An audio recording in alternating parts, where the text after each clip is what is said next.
这大概是搅拌车司机最害怕的闷罐现象吧。还没到卸货点，罐车竟然直接在路边倒起了混凝土。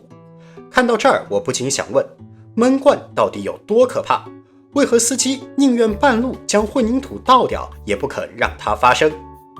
来看这个田螺状的搅拌罐，你每次遇到它是不是都在边走边转？这是正常的情况，因为此时的混凝土还会沿着罐体内部的螺旋叶片反复搅拌，最终被安全地卸到工地上。设想一下，要是这个大桶子不转的话，会怎么样？30分钟之后，搅拌开始脱水，沉积在罐底内部。不过这还不是最麻烦的，因为你发现超过3个小时还不转它，沉底的混凝土就开始变得有点硬了。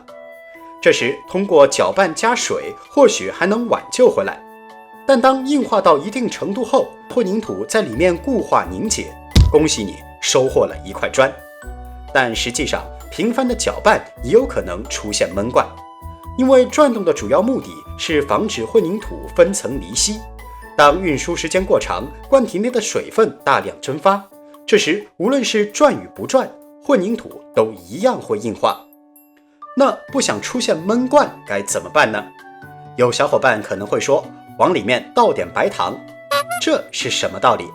难不成它还能妨碍混凝土凝固吗？干过工程的人都知道，混凝土是水泥、沙、石子和水的混合物，它的硬化其实就是水泥的硬化。水泥的主要成分是硅酸盐，比如硅酸三钙，将它和水混合后，二者就会发生水化反应，并生成一种坚固的凝胶体。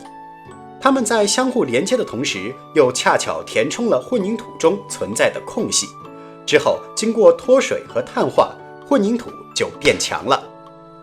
而往里面加白糖的话，一方面它能吸附在水泥颗粒表面，阻碍水和矿物的接触；另一方面，白糖还会与水化产生的钙离子相结合，生成难溶的络合物，从而阻止水化反应的进行。所以白糖确实能做缓凝剂使用，可要是闷罐已经形成，那估计只能开挖了。有时工人会在罐体上打一个洞，然后用风镐将凝结的混凝土一点点敲下来，或者利用分裂机将它从里面取出，以及采用爆破法。但无论是哪一种，对罐体都会造成不小的伤害啊。